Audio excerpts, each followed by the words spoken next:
हाय बच्चों, कैसे हैं आप सब। आइए एक नए वीडियो के साथ, नए ऊर्जा के साथ आप सबके साथ जुड़ते हैं। तो आइए आज हम लोगों को क्या पढ़ना है। समांतर पट्ट संधारित्र की धारिता। समांतर पट्ट संधारित्र की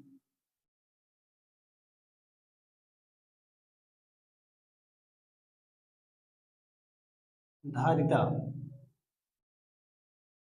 कल हमने आप सबको क्या पढ़ाया था।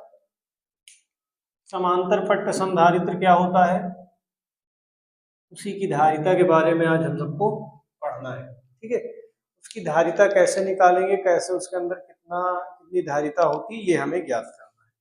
ठीक है, तो सबसे पहले हम क्या करेंगे, एक समांतर पट्ट संधारित्र बनाएंगे कुछ इस तरह से। दो प्लेटें,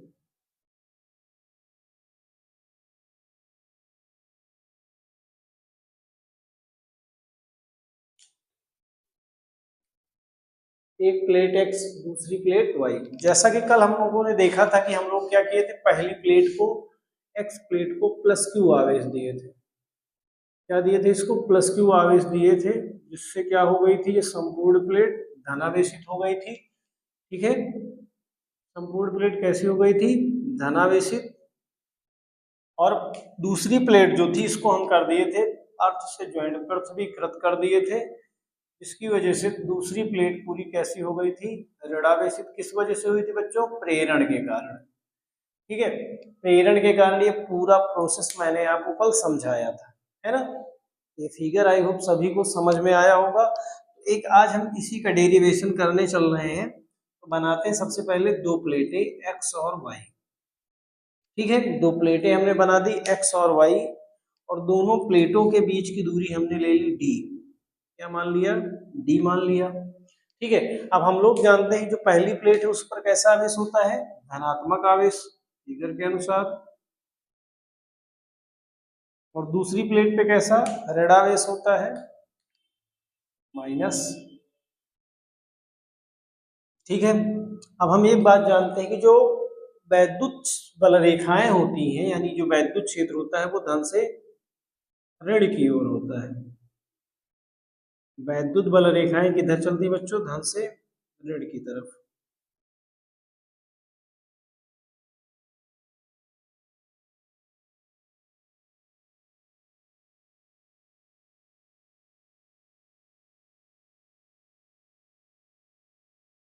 ठीक है, और इसका क्या वैद्युत क्षेत्र कितना है, ई है। वैद्युत क्षेत्र कितना है, ई है। ठीक, और इन प्लेटों का क्षेत्रफल कितना है, ए है। और प्लेटों का पृष्ठीय आवेश घनत्व क्या है, सिग्मा। इसको हम लिखेंगे, थोड़ी सी इसकी हिंदी। बच्चों आपको ये फिगर बनाना नहीं है, ये फिगर आपको नहीं बनाना है। ये फिगर पिछला वाला डेरिवेशन था उसी के अकॉर्डिंग है, मतलब जो संधारित्र था उसके हिसाब से उसका फिगर है ये मैंने सिर्फ आपको दिखाने के लिए बनाया है। सही फिगर इसके लिए ये वाला होगा। ठीक है, इसमें क्या है, दो प्लेटें एक्स और वाई है। जो पहली प्लेट है, पहली प्लेट को हम प्लस क्यू आवेश दे देते हैं, और जो दूसरी प्लेट है इसको भू संपर्कित कर देते हैं, पृथ्वी से जोड़ देते हैं, जिसकी वजह से दूसरी प्लेट पूरी कैसी हो जाती है, ऋणावेशित। और पहली प्लेट कैसी हो जाती है, धनावेशित। पहली प्लेट कैसी है आपकी, धनावेशित, और दूसरी प्लेट कैसी है, ऋणावेशित। ठीक है बच्चों, चलिए अब इसकी थोड़ी सी हिंदी लिख दें। कैसे, माना एक समांतर पट्ट संधारित्र, एक समांतर पट्ट संधारित्र, माना एक समांतर पट्ट संधारित्र जिसके प्लेटों के बीच की दूरी डी है, जिसके प्लेटों के बीच की दूरी, प्लेटों के बीच की दूरी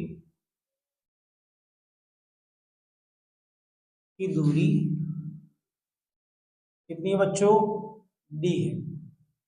हाँ, आप सब हमारे साथ लास्ट तक बने रहिएगा, बोर नहीं होना है। ठीक है, क्योंकि ये डेरिवेशन बोर्ड पेपर में जरूर आता है, बोर्ड पेपर के लिए बहुत इंपॉर्टेंट है।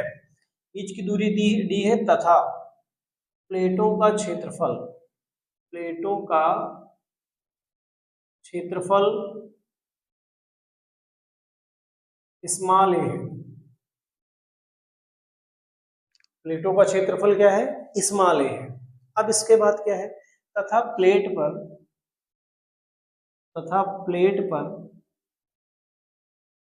पृष्ठीय आवेश घनत्व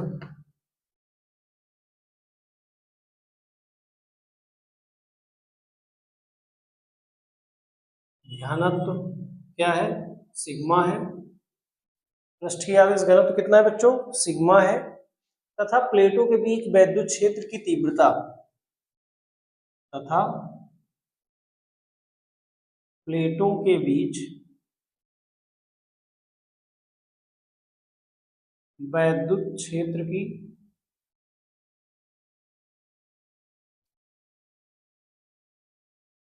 तीव्रता कितनी बेटा? ई है। वैद्युत क्षेत्र की तीव्रता क्या है प्लेटों के बीच? ई है। समझ गए? अब शुरू करते हैं। चलिए बच्चों तो शुरू करते हैं। इसका डेरिवेशन क्या है? तो लिखना है तब परंतु वैद्युत क्षेत्र की तीव्रता, वैद्युत क्षेत्र की तीव्रता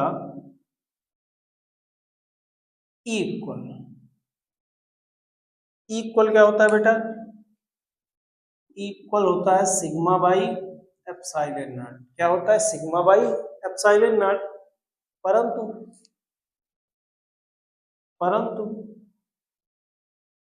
सिग्मा इक्वल क्या होता है? सिग्मा इक्वल क्यू बाई ए। इस सिग्मा की वैल्यू उपरोक्त समीकरण में रख दो। यहाँ क्या लिखना है? सिग्मा का मान उपरोक्त समीकरण में रखने पर, उपरोक्त समीकरण में रखने पर इसमें रख देंगे तो क्या हो जाएगा? ये हो जाएगा equal Q by A epsilon not. चूंकि सिग्मा की जगह पे हो गया क्यू और ए आ जाएगा बटे में, तो हो जाएगा Q by A epsilon not. ठीक है, समझ में आया इतना? फिर आगे बढ़ते हैं। फिर से परंतु वैद्युत विभव V, वैद्युत विभव कैसे डिनोट करते हैं? V से। V इक्वल क्या होता है बच्चों? देखिए वैद्युत क्षेत्र की तीव्रता और विभव प्रवणता में संबंध इक्वल क्या होता है? V by D. तो V इक्वल क्या होता है? ED हो जाएगा। तो यहाँ V इक्वल मैं क्या लिखूंगा? ED। क्या लिखूंगा? ED। तो उपरोक्त समीकरण से E का मान लाकर यहाँ रख दिया जाए। ठीक है, लिखना क्या है? उपरोक्त समीकरण से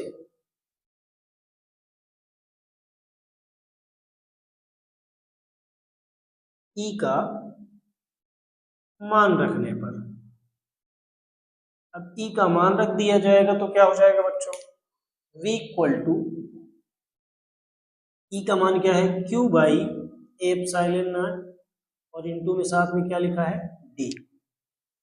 V equal Q D upon में एप्सिलॉन नॉट। इतना हो गया। फिर यहाँ पे आगे लिखेंगे परंतु, इसको मिटा दें, परंतु धारिता C बराबर, परंतु धारिता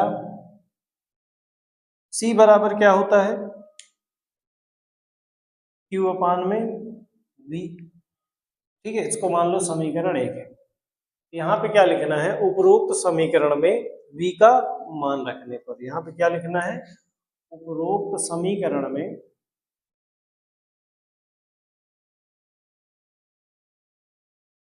V का, किसका मान? V का मान रखने पर। अब यहाँ पे बच्चों अगर हम V का मान रख दें V की जगह पे, तो C इक्वल कितना हो जाएगा? C इक्वल हो जाएगा Q बाई, V का मान कितना है? Q D by epsilon not. कितना है? क्यू डी अपान में एप्सिलॉन नॉट। तो Q से Q को कैंसिल कर दीजिए तो एप्सिलॉन नॉट कहाँ चला जाएगा? ऊपर।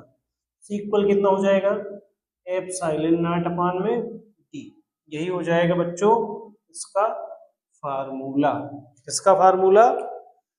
संधारित्र की धारिता का। अगर आप सभी को वीडियो पसंद आया हो तो चैनल को लाइक शेयर सब्सक्राइब जरूर करें और अपने दोस्तों तक जरूर भेजें। धन्यवाद।